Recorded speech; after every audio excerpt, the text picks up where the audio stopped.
Essa notícia aqui no Bastidores que o Atlético pretende investir muito pesado na sua base e abrir um espaço muito grande para a sua base. A estratégia do Atlético é diminuir em 2 anos a idade média do seu elenco, só com a entrada dos jogadores da base. E em todas as posições da base, em todas as posições do time, ao menos um jogador será da base. Ao menos um.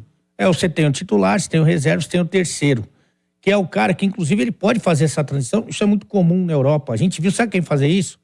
O Vinícius Júnior, ele jogava no Real Madrid e jogava no B. Jogava mais no B, no começo. O Rodrigo passou por isso também. Só que você tá ambientado. Você vai perdendo o medo dos caras, porque dá...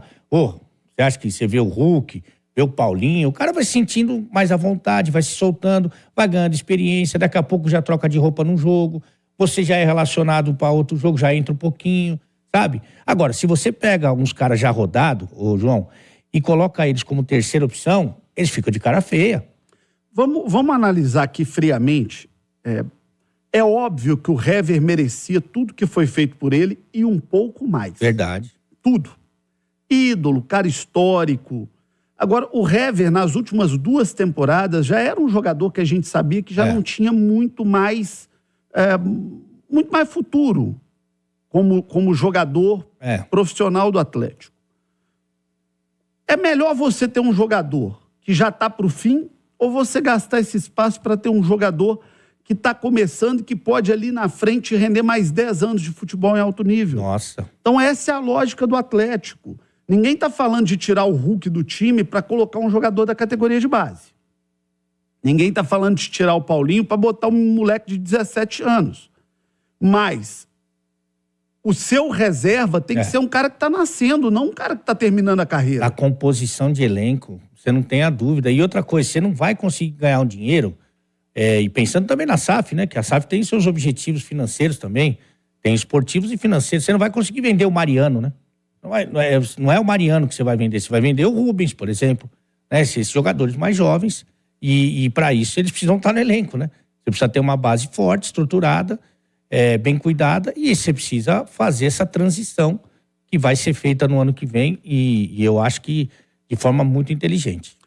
8h43 em Belo Horizonte. Olha, não tem nada pior do que você fazer um planejamento e depois ter uma surpresa com aquilo que você planejou. É o que acontece com a maioria das pessoas que tem plano funerário. Sabe por quê? Eles não te contam a pegadinha do malandro. Eles não te contam que você, na hora que você for utilizar o seu plano funerário, você vai pagar uma fortuna pelo jazigo. 10, 15, 20 mil reais. Não te contam isso não, né? Pois eu tô te contando. Sabe onde é que não tem essa pegadinha? No Monte Santo Cemitério Parque. Porque lá você contrata o plano funerário, que já tem o jazigo incluído, e o preço é o mesmo, a partir de R$ 39,90, o mesmo que você paga no seu. Então, para que você vai ficar pagando um que vai te dar prejuízo no final? Vá para o Monte Santo Cemitério Parque, acesse montesanto.com.br ou ligue 0800 289 8888. Uma vez o Caixa falou que foi me chamar no comentarismo esportivo na jornada e falou: Ale, o Monte Santo te chama. Eu falei, que isso, cara? Você tem alguma informação aí que eu não recebi? Aí alguém te falou alguma coisa? Falou com o meu médico? Ai. O Monte Santo te chama, ele falou, o Caixa. Você acha que ele sabe de alguma coisa? Maravilhoso. 8h45 em Belo Horizonte. Ô Cláudio Rezende, a torcida tá ansiosa, mas agora é aguardar o caso do Scarpa, né? É o que a gente vem falando na Itatiaia, já da turma no bate-bola. Questões de horas para esse anúncio. Agora, são aqueles detalhes finais mesmo. O Galo não tem muito o que fazer, porque é o Gustavo Scarpa com o clube dele, com o Olympiacos da Grécia, que na verdade tem o mesmo dono do Nottingham Forest da Inglaterra. Ele jogou pelos dois. Logicamente, o Gustavo Scarpa, para uma rescisão de contrato, está pleiteando alguns valores, já que o clube inglês está recebendo uma quantia aí do Atlético, né? O Galo está comprando o jogador. Então, tá tudo certo entre Atlético e Nottingham, tudo certo entre Galo e Gustavo Scarpa, né? Todo o contrato dele, um vínculo para 4 anos, os valores salariais, luvas, tudo certo. E ele detalhando aí as questões finais para que possa sair, mas o Galo já tem um anúncio todo preparado, é o que a Itatiaia apurou. Hoje à tarde a gente buscou informações. Há realmente esse otimismo de que nessa semana a situação vai se resolver negociação, sempre alguma coisinha pega ali para assinar contrato, para que tudo esteja no papel, documentado, mas não vai fugir disso aí. O Gustavo Scarpa será reforço do Galo e nas próximas horas o anúncio deverá mesmo acontecer. 8h46, esse, vou te dar a oportunidade de falar, porque você estava de folga, esse é o grande reforço da temporada para o Atlético e talvez seja o grande reforço do futebol brasileiro. Acho difícil alguém conseguir algo do tamanho do Scarpa. Vale lembrar, nós estamos falando do jogador que no Campeonato Brasileiro do ano passado foi eleito o melhor jogador do campeonato. A não ser que o Flamengo venha aí com uma novidade daquelas, né? O Scarpa tem tudo para ser a grande contratação do futebol brasileiro, porque é um jogador que a gente sabe da qualidade técnica, a gente sabe, João, do profissionalismo dele, do comprometimento que ele tem. Ele tem cabeça boa, né? Muito diferente da média, muito diferente. Ele é um cara que tem outros papos, tem outros assuntos.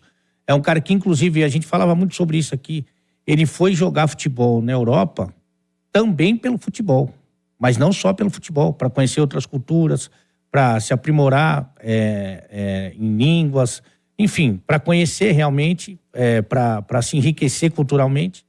E aí ele, sem muito espaço, acaba voltando, porque é a profissão dele, ele gosta de jogar futebol e é isso que ele está fazendo. Para mim é um caminho assim que ele mostra, porque ele confia muito na comissão técnica, né, no Felipão. Ele gosta muito do Felipão. E eu acho que esse retorno do Paulinho, esse retorno do Hulk já há mais tempo, eles dão muita credibilidade, João. O cara, ele pergunta pros caras, já perguntou.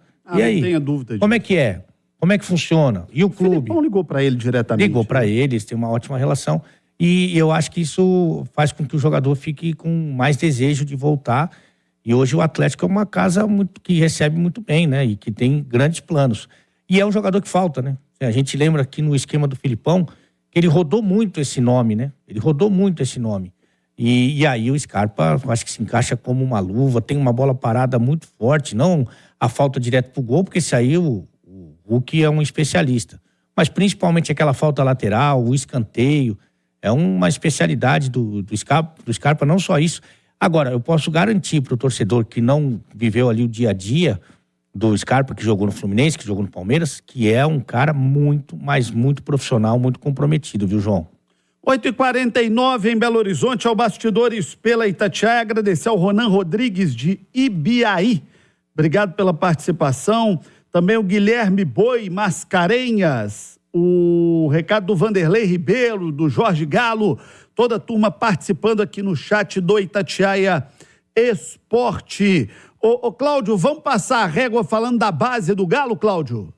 O Galo divulgou hoje um balanço do desempenho das categorias de base.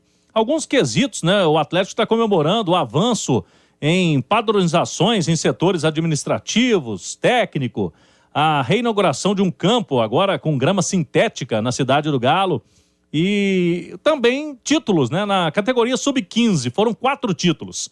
Benfica Campos em abril, vencendo o América 2-1 na final. A Copa 2 de julho, teve também a BH Cup em agosto. O Campeonato Mineiro em novembro, né? O time venceu o Cruzeiro 3-0. O Sub-16 conquistou a Surf Cup Internacional em novembro, com uma vitória sobre o Atlético de Madrid nos pênaltis após uma bela campanha. Teve também 6 atletas convocados para a seleção brasileira de base. O lateral direito Vitor Gabriel, por exemplo, que vai fazer parte do elenco do Felipão em 2024. Ele acumulou convocações, participou do Mundial, vai para a Copa São Paulo de Futebol Júnior. Teve também o meio-campista, o Índio, né? Conquistou o quadrangular internacional sub-15 em outubro no Paraguai. Ele também esteve na seleção brasileira sub-15, o goleiro Pedro Cobra na Copa do Mundo sub-17. Então o Galo comemorando aí alguns frutos, né, desta reestruturação da base que vem sendo feita pela gestão atual do Clube Atlético Mineiro.